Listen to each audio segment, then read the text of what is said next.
I've got a fun episode for you today. I'm going to be showing you how you can improvise over the LJS Podcast theme song. I'm going to do a little improvising myself, maybe show you a few options that you may have. And what's really cool is we also have some listener submissions of their improvisations over top of the LJS Podcast theme song, so we can hear how different people in the community, the LJS community, approached improvising over it. This is going to be a fun one. I hope you enjoy it. And speaking of the theme song, let's cue it right now. Welcome to the LJS Podcast, where you get weekly jazz tips, interviews, stories, and advice for becoming a better jazz musician. And now your host. He's a jazz musician, author, and entrepreneur, Brent Bardstra. Hey, what's up, everybody? Brent here from the Learn Jazz Standards podcast. So excited to have you with me today. You know what? I like to change things up every once in a while. I like to throw in a little bit of a fun surprise, take a slight departure from our regular jazz tips, advice, lessons, and such. Although there's going to be a little bit of that in here today as well. But I would love to go over the podcast theme song that you just heard, do a little improvising over it, see some different ways we can approach it. And what's really fun is we have some LJS community members who submitted their own improvisations over the theme song. Now, what made me think about doing this? Listen, I get a lot of great comments from all of you, lots of positive feedback, overwhelmingly all positive. But every once in a while, and this kind of comes with the territory of being an online influencer as myself, you get a negative comment. Well, in this case, about a month ago, the jazz police came after me and criticized my use of the theme song, saying it's not jazz. Why would you have a jazz podcast and play a song like that? It's like a hip hop beat, and it makes no sense. And why? But yeah, a few other negative things too. Yeah, that's fine. I'm fine with that. However, the one thing that was just a little bothersome to me is, I'm not really a jazz police kind of guy. Here's the thing about jazz. Jazz is really a music that defies borders. I mean, let's start with early jazz. Think about early jazz. I'm talking the early 1900s here. It sounded a lot different than the 1930s swing era, where we had swing bands and dance halls. And then the 1940s, jazz sounded a lot different than that era. It completely actually went a totally different direction. Then the 1950s, you had hard bop and cool jazz, and that started developing more into a different arena, and then you started getting into free jazz and things like this. Then you have the 1960s, 70s, and 80s, where you really started hearing a fusion with jazz and rock, and just it starts going a lot of other places. Jazz musicians starting to play on pop albums and kind of using their styles inside of that music. And then in the 1990s, there's a bit of a resurgence of some of the traditional jazz stuff, but then there's a completely different sound. The New York jazz scene, Brad Meldau, Kurt Rosenwinkel, Peter Bernstein, all these artists that just, are doing this modern thing. And then you have guys like Robert Glasper now who have music that is just R&B and hip hop, but they infuse their knowledge and their tradition of jazz into that music. Is that jazz? I mean, that's up for debate, all these things. What does jazz mean to me? For me, jazz is a music that's core element is based on improvisation. Improvisation is an important part of something to me being called jazz or related to jazz or associated with jazz. And then to call someone a jazz musician to me means that they have some kind of jazz traditional training. That doesn't necessarily mean that the music they play is swing, because jazz is not just swing, right? The bossa nova of the 50s and the 60s, that is not swing, right? But that's a huge part of jazz history. Jazz really, there's straight eighths. Jazz really defies borders, in my opinion. And jazz music is really about an evolution, right? An evolution from the blues, a mixing with marching music of Europe and the music, the African American music. I mean, jazz is an African American music, and the music always evolves. The music is always a reflection of the times. Anyways, this is a long rant just to say, I think anything can be turned into jazz. And I think that jazz isn't so limiting. So, to the kind fellow who criticized my choice of the LJS Podcast theme song, I respect your opinion, but on today's episode, I'm going to do a little bit of improvising over the theme, and we're going to take a listen to others who have done that. Let's get right to it.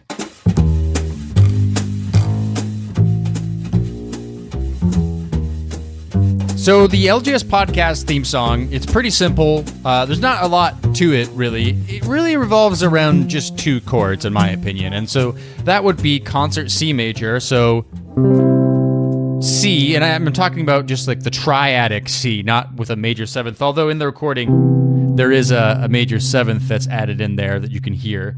And then it goes to a concert D triad. Okay, and I really consider the D the tonic because the track starts out like this. Starts on the D, goes, right? And then it does this B natural, this B triad to get back to the D. So it's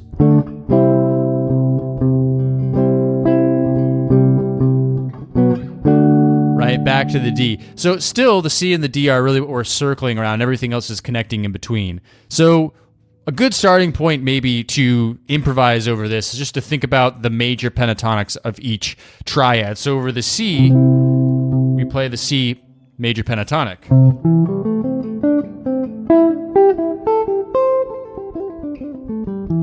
Right, just 5 notes.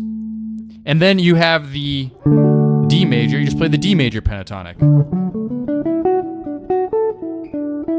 Right? So let's just try improvising over top of that with those pentatonics. Check it out.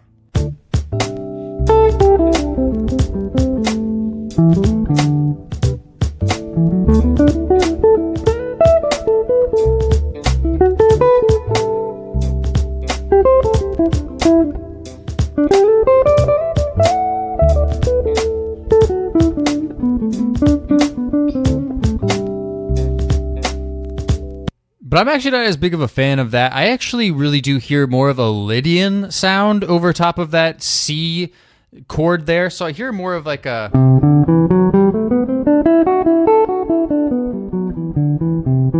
Right? That Lydian sound has that F sharp, which kind of like fits in with that D major. And since the sound is really the tonic of D, I think...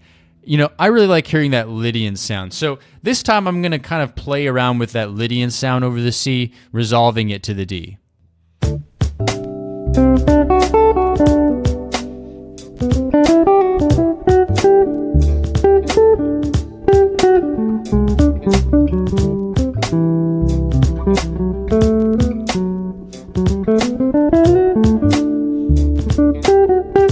of sound like just playing D there. So now let's just try, next time around, I'm going to try just playing like a C triad kind of ideas, and then a D triad kind of ideas. Let's see how that goes.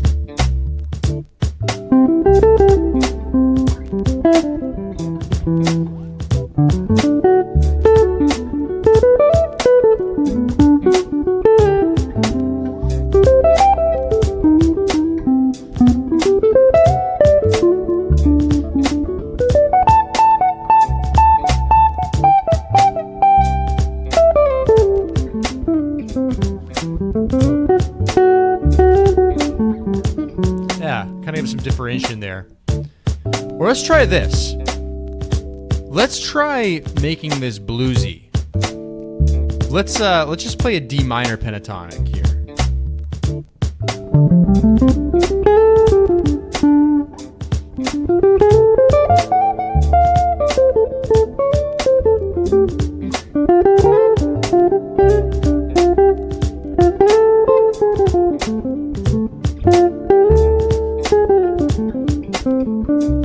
Right, that really brought the blues in there, which I really liked. And the reason that works is because it's a triad, right? Because there's no major seventh in there.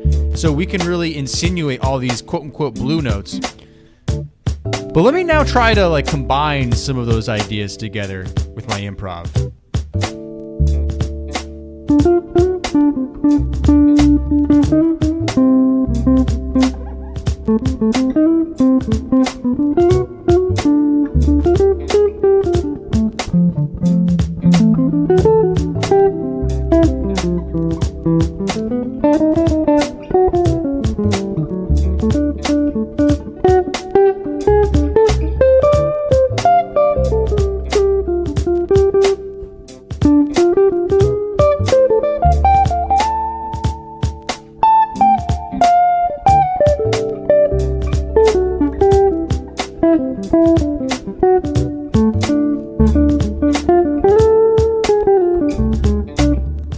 All right. So you know what makes this song kind of hard to improvise over is that it lands on the and of one. It resolves to each chord on the and of one. So it's this weird anticipation thing, and the drums are way on the back of the beat. But it's kind of a fun little challenge, actually. So yeah, those are a few different ways that I was thinking about it. Major pentatonics, sort of the Lydian thing, mostly just sort of sounded like I was just playing D over both of the chords, which is fine too. And then the blues, the D minor pentatonic thing really made it sound good to me. And again, that sort of works because, because it's just a triadic chord, you can sort of like add your own flavors over top of that. Whereas if it was a major seventh chord, it might not sound as good, but you can kind of, create a quality of chord by superimposing that minor pentatonic, that bluesy sound over top. All right, so I'm kind of curious to see how some of our listeners did this. So very last minute before I did this episode, like a day before I was going to do it, I thought to myself, it would be so cool if I actually asked some people in our Facebook community or in our YouTube community if they would like to submit a recording. So I posted it up there very last minute. So thanks for everybody who did. I was kind of scared no one would do it because it was so last minute, but I got some submissions that we can share here. So I appreciate all of you who did that. By the way, if you're not part of our Facebook community, just go to learnjazzstandards.com/community. Then you can get involved in that Facebook community there. It's a great community. And of course, if you're not involved in the YouTube channel, you can get subscribed there by going to youtube.com/learnjazzstandards. So the first one is submitted by Simon from Sydney, Australia, and he's playing the flute. So let's hear what Simon did over this.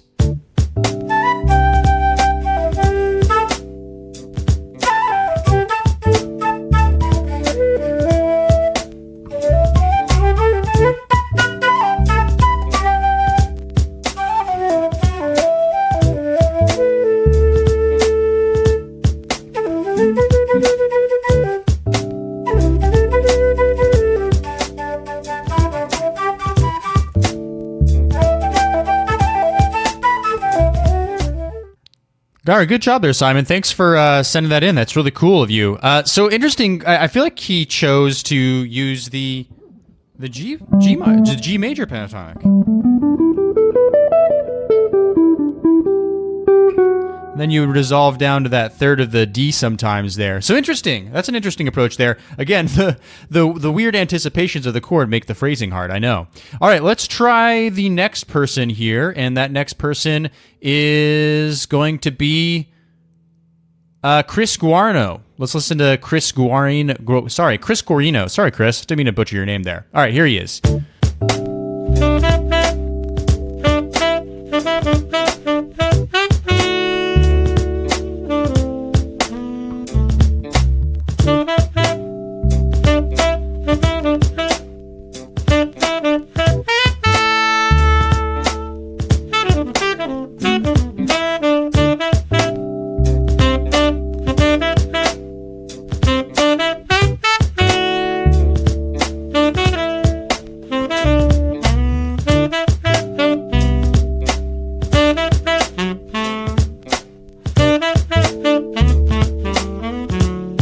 Hey, awesome job, Chris. That was really good. I thought your phrasing there and handling those anticipations was really good, really in the pocket, actually. So you're really doing sort of some D major pentatonic stuff there.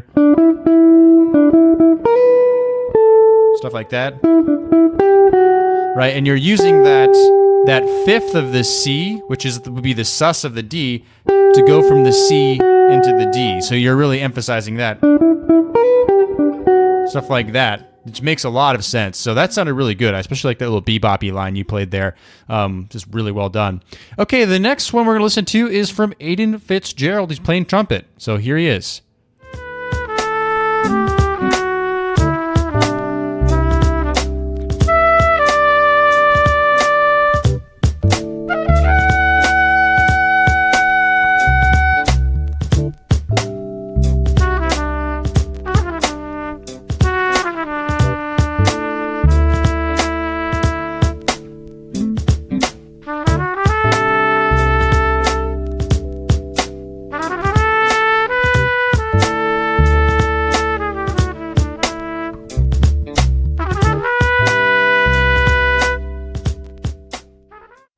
All right, cool, Aiden. So yeah, I liked how you were really using the range of your trumpet there, especially at the beginning of the clip there.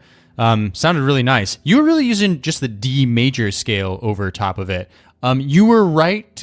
You were really playing a lot of stuff like that. And you were right to avoid the seventh tone of the scale there. That would definitely feel a little off, especially over the C major there, playing that major 7, right? That would be like a C sharp. It would just sound a little off. So you were right to kind of avoid that note there, especially since that sound isn't really present. Okay, so the next person is, and I apologize, this person who said it, I should have, again, this was very last minute. I could have done a better job of getting people's names if I had thought of all of this earlier. It was someone with a Russian name, so I apologize that I don't know how to pronounce your name. It was in Russian, so that I got my email. So anyways, but here is this one. That's a guitar player.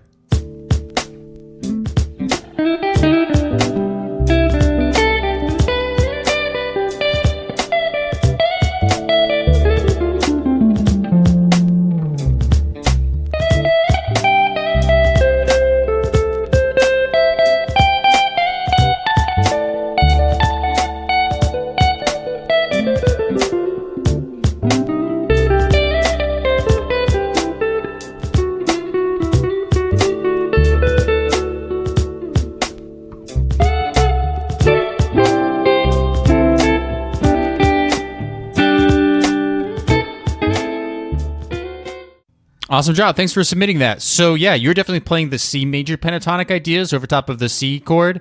And then you're either playing just D major ideas over the D, or I heard you do the D minor pentatonic in there, which again, I feel like really it does promote the spirit of this song quite well. Like adding the blues element over top of it, of this progression, I think is probably one of the better routes to go. I mean, then again, it's all opinion. So good job on that. All right, we have one more left.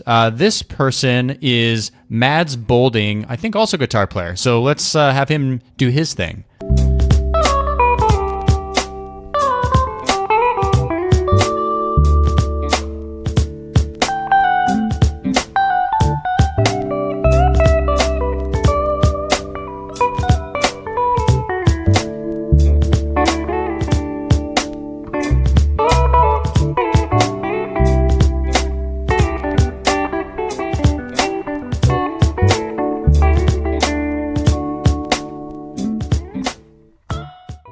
Nice. So really using the D major pentatonic there and a lot of the guitaristy things, right? Like,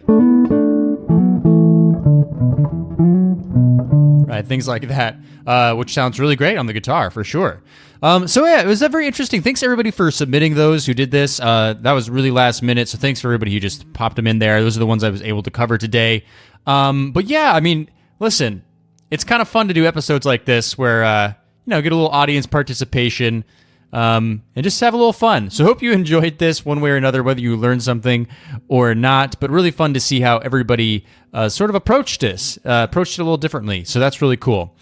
All right, so I am going to be starting Jazz Standards Month next episode. Next month is Jazz Standards Month. We're going to be celebrating at the end of Jazz Standards Month the launch of my new book, The Jazz Standards Playbook, Volume 2. It's a study of 10 jazz standards, and those of you who are familiar with my first Jazz Standards Playbook will be familiar with the kind of book it is. It's an additional 10 jazz standards, all brand new improv exercises, but we're going to be really honing into jazz standards this next month on the podcast, really digging in deep and it's going to be really great. So make sure you're subscribed to the podcast. Make sure you're tuned in. I look forward to seeing you back in that episode. Cheers.